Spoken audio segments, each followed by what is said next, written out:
Ladies and gentlemen, this is Joe's Classic Video Games, back with another cool pinball repair video for you this evening. We are down to the end of this Gottlieb Airport repair. We still have to put together a few things on the playfield. New pop bumpers and new flippers and some cosmetic stuff. We still need to clean the score reels on the back glass, and then we need to troubleshoot it. And finally, we need to do something about those flippers that they've hacked in. Now, if you watched the previous video, we worked on this playfield and got it all finished up. Now, you may be thinking, hey, on the previous video, at the end there were pop bumpers and flippers on the playfield. How did that happen? It's because I haven't shot the end of the previous video yet.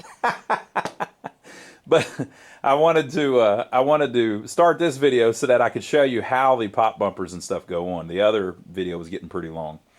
So, yeah, first thing we're going to do, we're going to start putting the pop bumpers back together. Now, this customer has got some little Mylar platters that he wants us to put on here, and then the new stuff, so you can see how it turns out. This came out pretty good. You can see some of the brush strokes and stuff in places. The thing was in pretty rough shape whenever we got it. I was thinking that it wasn't going to end up looking perfect, but I think it definitely looks playable and presentable. So, let me get the Mylar rings, the new pop bumper bodies, and all of that stuff that the new skirts, and the new caps, all of that we've got for it, and let's start putting all of that stuff back on the playfield where it goes. That'll help bring it all together. All right, so I put the little Mylar sheets down. They're made just for that. I've got the pop bumper all put back together with new parts. Whenever you get these, a lot of times these will have a little point. The point goes up. Basically, if the ball hits it, it'll help it not get stuck right on the top, I believe is the purpose of that. And I usually put it together in one big piece like that. Now on the bottom, of course, we still had to hook everything up.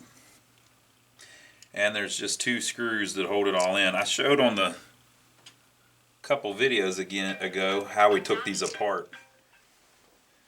Alright, so now that we've got it down in there, put the two screws in with my bent screwdriver. It's not purposefully bent. Somebody used it to pry a coin door open with. Look, folks, we got to do what we got to do sometimes. Now, I'm not advocating prying coin doors open. But sometimes you're left with a little alternative. You can tighten these too tight and it'll crack the pop bumper body, so don't do that. Come on, people, don't do that. All right, so those look pretty good. Now you can see that all of these little rings are at different heights. That's because of what they have to grab underneath. They're just not lined up with what they need to be touching on the bottom. So we'll mess with that next. Okay, folks, so I put the 4 pop bumpers back together. What you have to do first is solder the wires back on the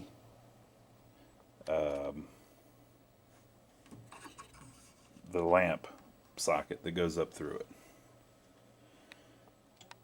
Now on this one, you had to bring the wire up through the bottom. That's just how they had it wired. And on this one, one's down there and one loops through up here, right? And I'm always careful. You don't want that lamp socket touching the actual metal bracket, because then you have lamp voltage on the metal bracket. And then depending on if this wafer screws up on this, you may end up with, whenever you hit this switch, coil voltage also on the bracket. So there's a potential here to short the coil voltage to the lamp voltage, which would not be good. That'd be boombastic. You don't want that. So I got those on there. And then you have to just put these 3 screws in to hold the thing back in place. And then there are 2 little kept nuts or nyliners, nuts, whatever, that hold the things on. Okay, now on this particular one down there, we had a switch missing, and I was able to make a new one and put in there. Got that back how it goes. This thing's got a lot of just little minor things that need addressed, right? So I'm going to show you how you want to adjust these things. There are 2 sets of switches, and this is true on most of the EMs, so it's not just the Gottlieb games. So that first switch there that you see gets closed if you hit the skirt. See how the little yellow finger is pushing through the playfield? So you want it open, and you want it to close when you roll up on the skirt from any angle. And see how the little small switch that it's hitting, it's moving a little bit? That's how you want it. You want it to move. That means that you're getting a good wiping connection. Whenever it touches it, it should actually move it a little bit, and that makes the contacts wipe against each other, and it's self-cleaning. So if you play it a little bit, the thing will stay clean. And then the second switch is this one. And it's actually closed already, right? And so what you want is, when this pulls in, it should open that switch.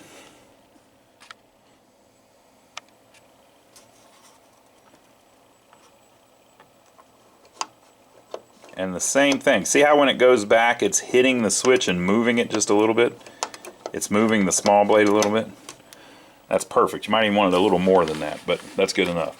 And the purpose of that is, when you hit this switch with the ball, it turns on the pop bumper relay, which provides power to the coil, whatever coil, and the coil pulls down, and this pop bumper relay stays on. The purpose of that is so you get a nice good bite, right? If they didn't have this switch, let's say they just had this one, the ball rolls up on it. Well, what if you just barely roll up on it? Well, then this is going to come on for just a second, and it's going to be very anemic, and it's not really going to give you a good boom, right? But because it has this switch locks on this relay.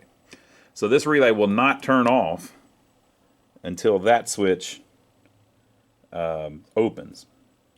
So that ensures that it pulls all the way in until it opens, and then once it opens, it kills the pop bumper relay, right? And they do that. They do those locking setups on all kinds of stuff in the machine. Okay, so we've got them back. The next thing I want to do is we're going to replace the switches, believe it or not. So the little rollover switches were really rusted on this machine, and so the customer requested that we replace all of those. And it's really not that big of a deal.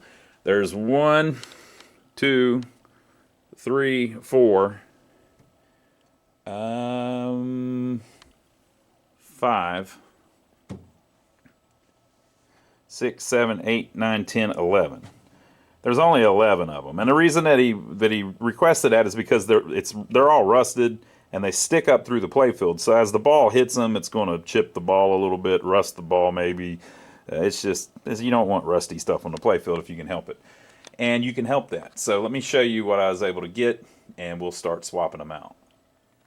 So they actually make these new. We got these from the Pinball resource, and that's the part that sticks up through the playfield. This screws on the bottom of the playfield, and as you roll over it, it makes this little bar here go up and touch the switch. Kind of hard to see, but you get the idea. It's an exact copy of the part that's in there. However, you have to be careful. There's actually several different ones. So there's some that are turned one way, which is all of these.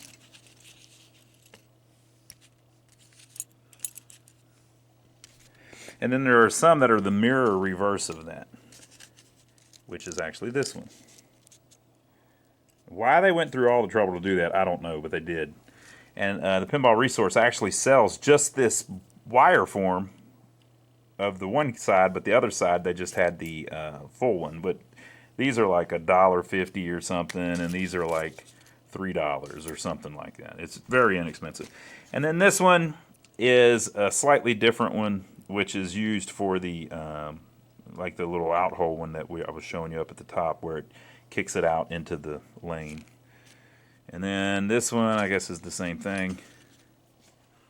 And so we just got what we need to swap them out and get all new shiny switches sticking up through the playfield.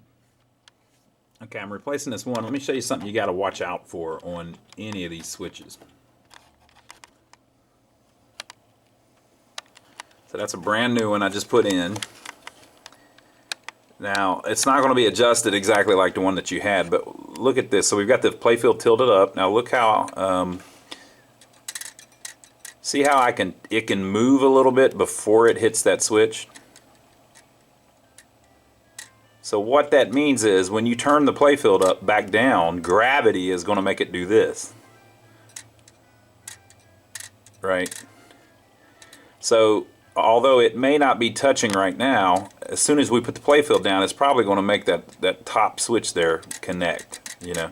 So we need to adjust that switch, that first blade, that way a little bit to provide a little spring tension to keep that switch up out of the playfield. So let me adjust it and I'll show you what I mean. Okay, so I've adjusted it a little bit to where now the blade is touching it. Now so whenever we set the playfield down, the weight of this little piece of metal that sticks through the playfield, the switch part, is not significant. So just that blade touching it is going to be enough to hold it up, you know, where you'll get a uniform distance out of the playfield too. And if the noise that it's making, they all do that if they're, you just don't hear it when you're playing it.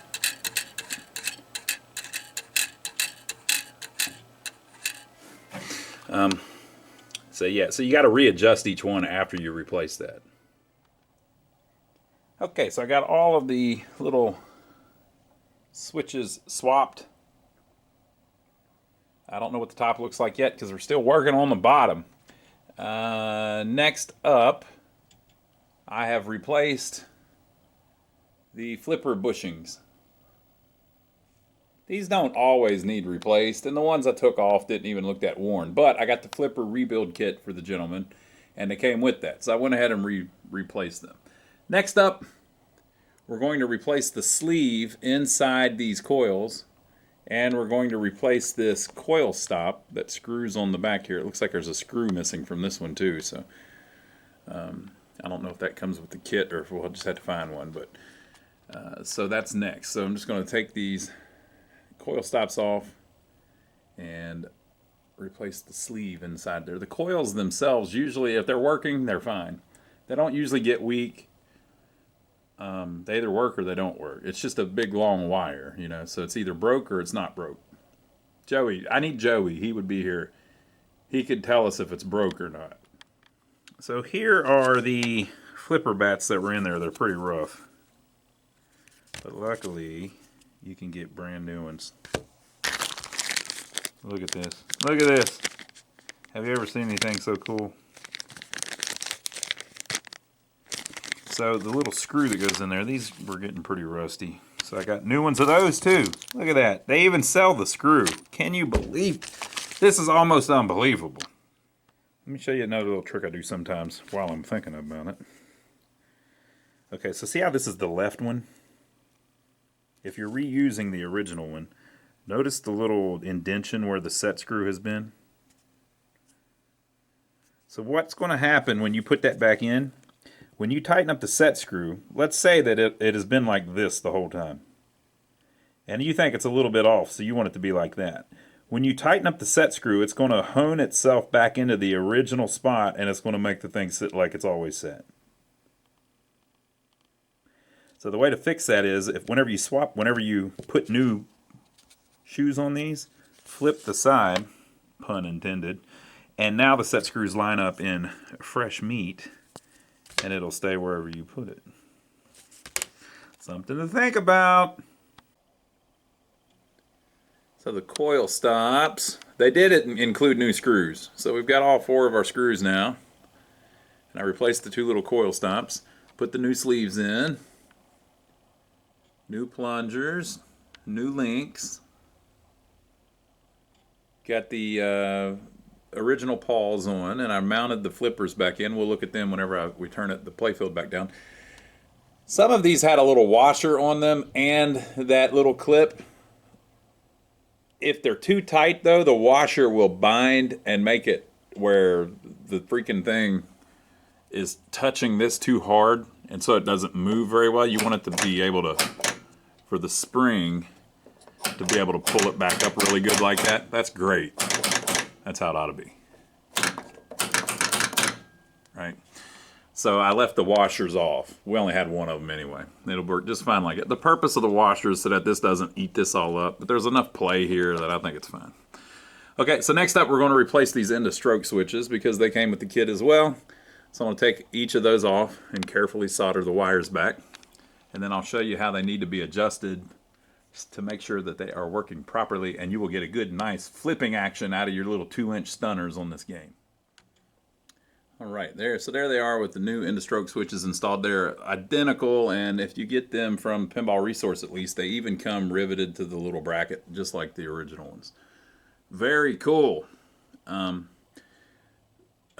so basically the way that works, we've been over this 1,000 times, but we get a lot of new people on our channel that maybe don't understand all of the stuff that we've talked about in the other videos because they just weren't watching back when we did those.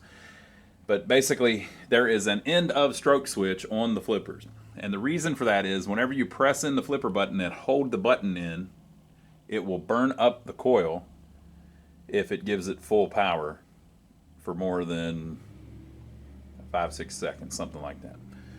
It really takes longer than that, but you'll start having problems after that.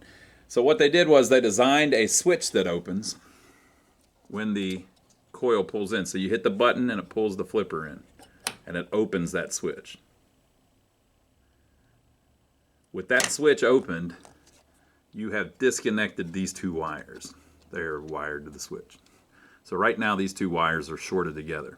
So that means the coil of this pinball machine is from here to here and then shorted together from here to here. So it has a lower resistance, so the coil is real strong. Wham! Once you open that switch, you have now put the coil from here to here, and then from here to here through the coil, not through this switch. So it has made the coil, the wire that is wrapped around the coil, much longer, which makes it weaker.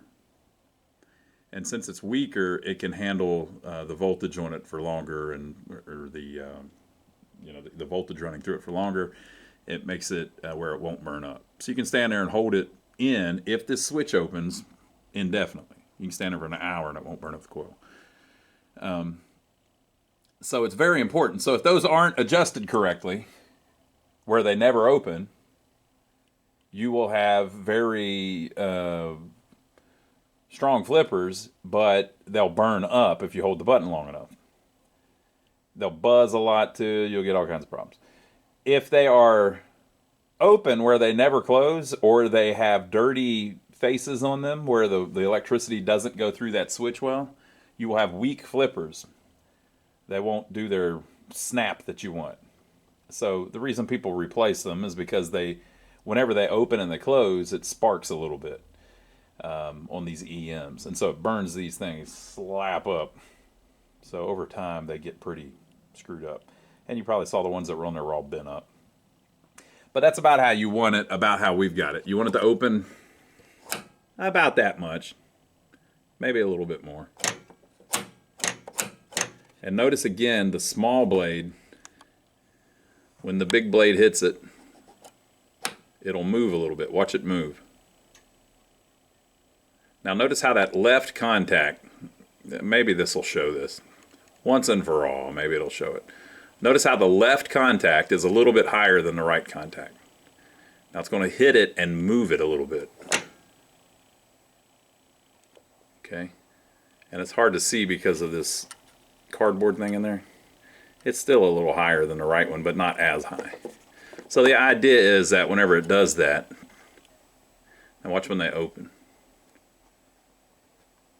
that it rubs against it just a little bit. It wipes against it.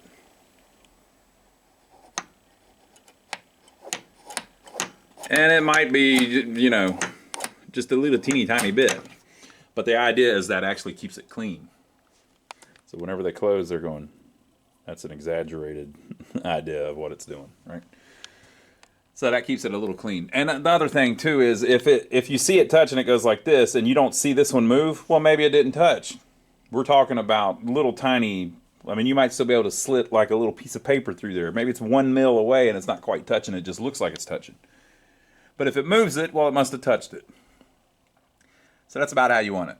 So those are new. Hopefully those will give us some nice snappy flippers. But the problem is on this machine we don't have flipper buttons.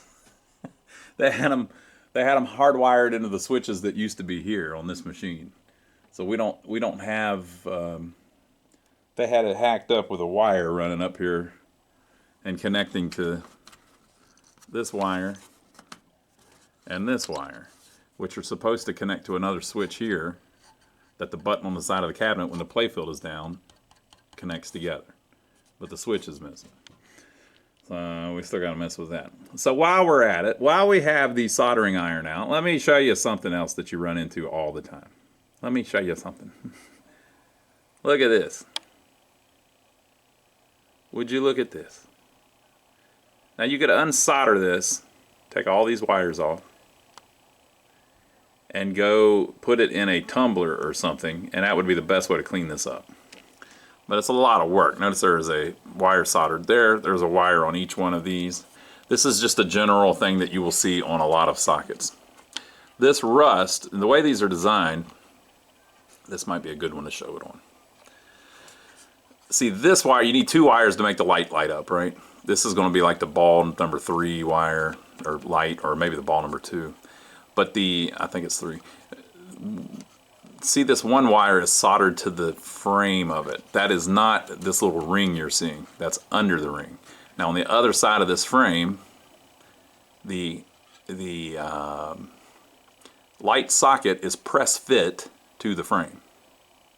You can actually spin it, but it is fitted to it. So let me show you another one here so you get the idea if you haven't seen these. Let's look at this one. Or let's look at this one. So this is the exact same thing.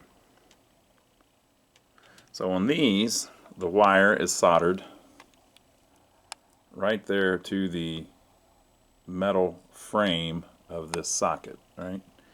And this lamp socket is just press fit to that. Now if I turn it, see where this is?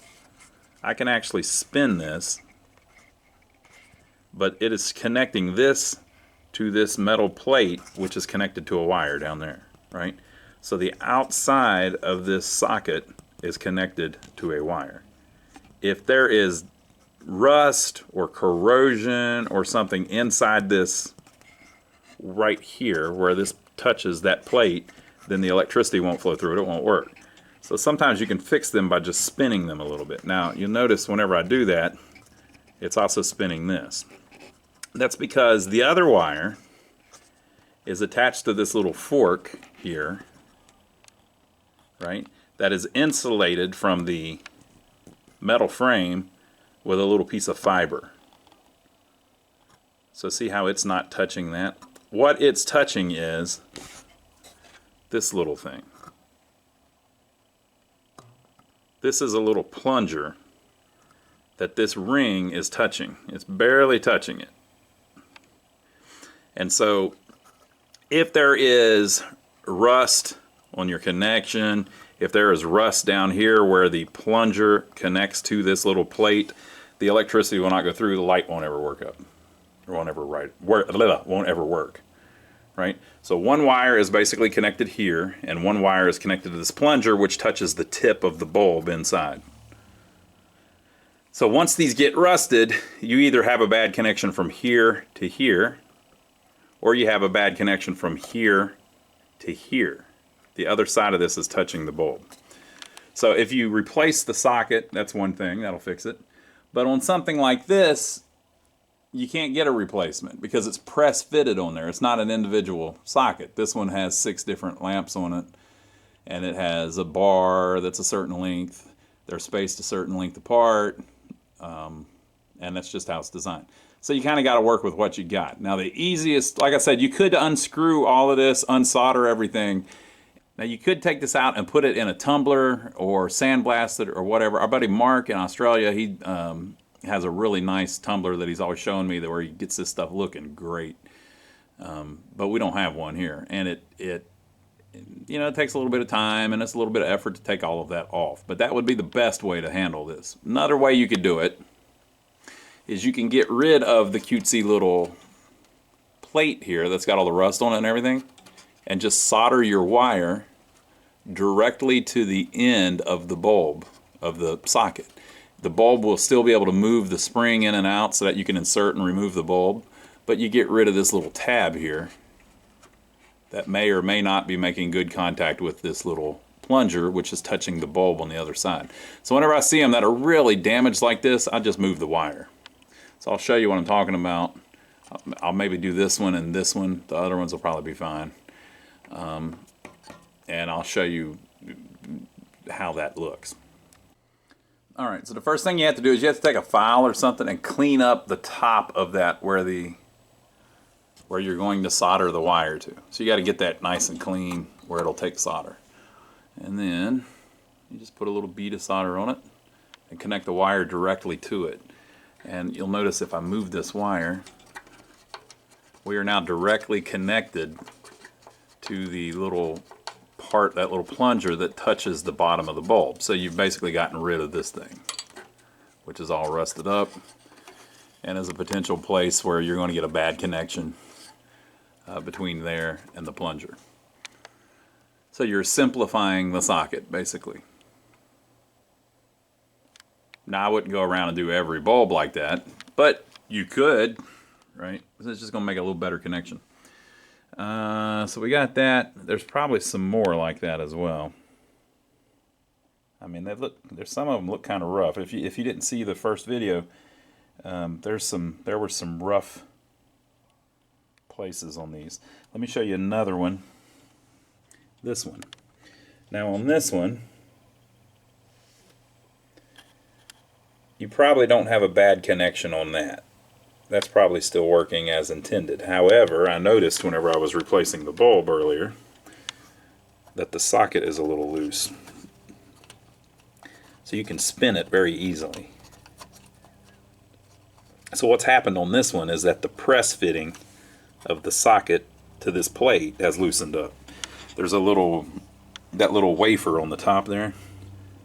If that shrinks just a little bit, that fitting isn't quite as tight as it used to be. So the way you can fix that is you can either put a glob of solder between the body and this frame to kind of solder it together, or you can solder a wire to this frame and then solder a wire to here. The problem you're going to have though is if that gets too loose, what will happen is it'll move around in the hole, and this part of the light, the plunger part, will touch the frame, which will short it and cause you problems. Probably blow a fuse. So you got to watch that. So the sockets can be fixed up or they can be replaced, but like this bar here, you're not going to replace that. Nobody's going to make that and sell it. You could get rid of the bar and mount 6 sockets like these, and then route a wire to each one, and then put this wire on the top. So this entire bar could be replaced if you wanted. So, light bulb things to think about. We'll play it first and see how it goes, and then we'll make a list of all the lights that don't work, and then we'll adjust those as necessary. Now, one of the other things on this particular game are these Very targets here. These things are really cool. I like the idea of them. Some people hate them, but I like them. Very target unit, and it says patent pending. That's because this was the first game that used these. And so the ball, you got to use your special skills here. On top of the playfield, if the ball hits this, it knocks it back. And so the way it works underneath is we're at the 0 position right now. I've already cleaned them and everything. That's why you can see the dielectric grease on them. You see the 2 little blades there? They are on top of 2 rivets that represent the home position. Now in the previous video we saw where those have to be at that position so that it can turn on a relay down here in the bottom, the Very target reset relay. that's just used in part of the way that the thing works. So let's say I hit it with the ball. We need to check this, right? So we hit it back to there, the first position, and it will stop there, right? Well, the little things are not even on a rivet there, because I guess you don't score anything if you just barely hit it. If you hit it again, it will lock in that position, and they are on top of 2 rivets. So that's connected to some money, and it'll give you 10 points or whatever. Hit it again, it will stop on those rivets. 20 points, 30 points, 40 points, 50 points. Right? Now, if those don't line up, you can adjust all of that by loosening these screws and moving that around. But you just need that clean. I put dielectric grease on them. Another thing to put grease on is the top of this, because you see how this switch rides on top of it? The problem you're going to run into is that whenever this releases, it's no longer holding this back, which allows this spring to reset it back to 0. But there's a little tension there, you know. And one of the ways that there's tension is this is sitting on top of this. So you kind of need it oiled up a little bit. Another thing is this can actually be bent a little bit where it's digging into the side of this groove. All right. If you tighten up this spring, the problem that you run into is you can't hit the damn target back. So you got to get them just right. Basically, you want these things to where they'll just barely reset. And so right now we're turned upside down and they won't reset. That's probably pretty good, but you see that they are moving pretty decent. So our hope is that whenever the playfield's down and it's not trying to fight gravity, right? Gravity may actually be helping it a little bit. They're mounted here and it's trying to go that way, right? That'll be enough for it to reset, because you want this thing just borderline not resetting right, because that way you won't be fighting this spring whenever you hit it with the ball. You want the ball to be able to easily knock that all the way back. Bam, give me my 50 points. And same with the other one. So I have cleaned those up, and we want to see if whenever we start the game, if it's able to reset both of them. And we were having problems with it resetting that left one. So while we're waiting on that solder to dry, I figured I'd show you our new channel. If you didn't hear, on the weekends, we've been doing these videos that we call Amateur Repair Time, and it's basically working on old radios, old clocks, just other things that I'm interested in. And so we started out doing that on Sundays, and I thought at the time, well, I'll just throw them on the channel, and if people like them, that they can watch them. If they don't like them, they don't have to watch them, because they don't have anything to do with arcade games, pinball machines, and jukeboxes, but it's just other cool stuff that I like. So if you look, it's stuff like, there's a clock, this was a projector, this one was a little radio that had a phonograph in it, this one was a phonograph, it's another projector. So it's just stuff like that, right? And it's just other things that I'm interested in. And I thought, well, I'll just put it on the weekend as like an additional video. However, we've been doing that for about a year, and our channel is doing fine. I don't want to scare anybody or anything. Nothing bad is happening. Nothing's happening with our channel. But I started noticing something interesting, and basically the long story is we have created a separate channel for that content. So if you look, it is at Amateur Repair Time.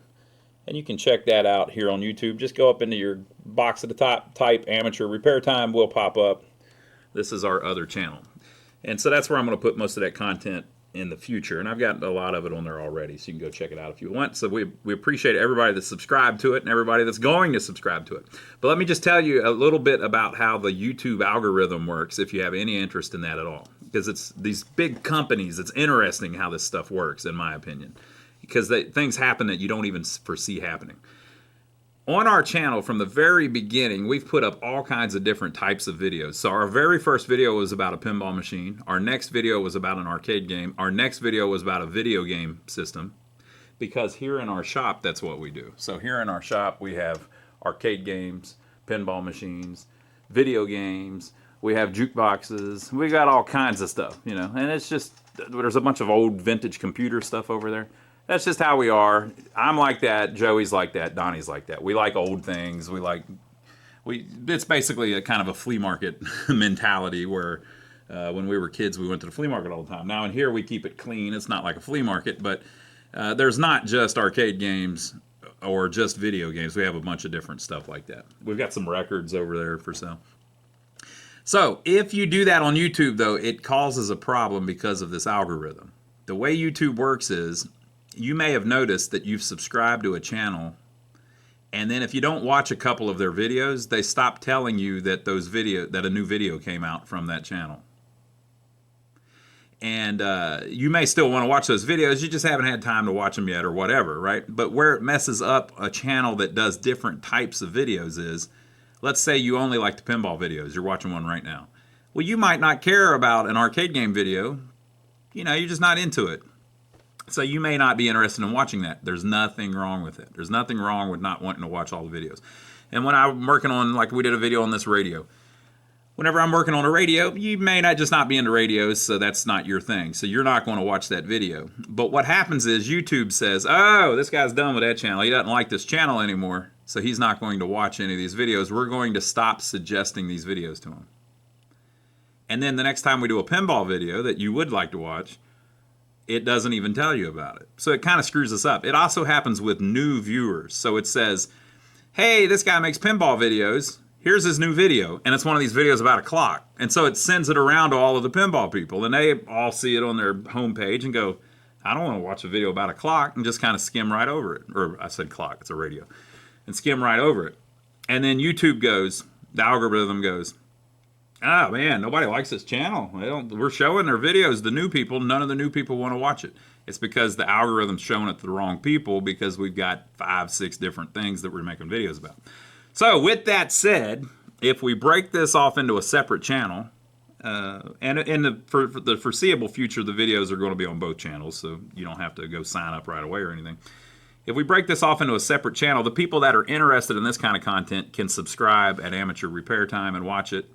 And then when they spread, hey, this is a radio video, and they spread it to radio people, and they watch it, it helps that channel. And if I make a pinball video and they show it to the pinball people, it'll help that channel. So if you make videos about a bunch of different things on one channel, YouTube doesn't really like that. Now, it hasn't hurt our channel or anything. We're still getting just as many views as we ever did, and everything's cool.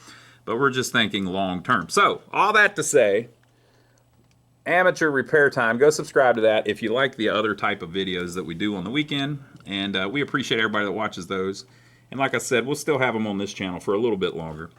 But that's our long-term goal. So I just figured I'd explain it so people would understand why you need more than one channel. So back to the pinball machine.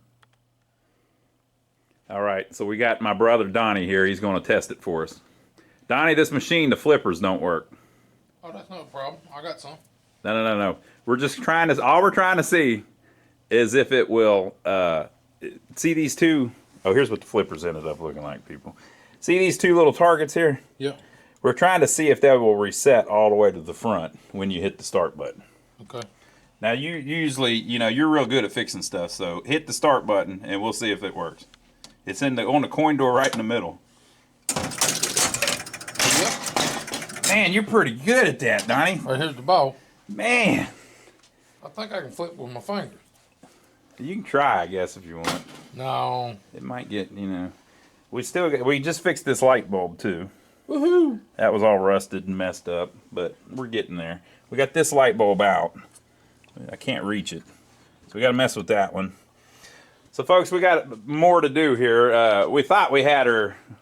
We didn't think we had it done. There's so much work. I mean, little stuff like fixing light bulbs and stuff. It takes forever. So we're gonna have to do another video of repairs on it. So we're down to most of the cosmetic stuff is done. We got to do something with the flippers that are a problem. I'm going to work on these a little bit just because I don't like them. I got to still clean all of the score. Donnie, the score reels are the biggest pain. Yeah, I know. So I usually do that last anymore. I get tired of cleaning them. But there's only 8 of them on this one, so it ain't that big of a deal. There may even only be 6 of them because usually one of them's fake. Anyway, we'll figure it out. So leave your comments down below. Let us know what you think. Donnie, tell them about your channel a little bit. Now, I told them about my channel, Amateur Repair Time. Amateur repair time. But tell them about your channel. My brother Donnie is my channel, and we're working on mobile homes and repairing them and fixing old buildings and working on trucks and cars and doing a little bit of everything. So y'all come over and check me out and Yep. see what you think. Give us a thumbs up for filming it. Subscribe to the channel if you hadn't already, and we'll catch you on the next one. There you go, folks. We'll see you next time.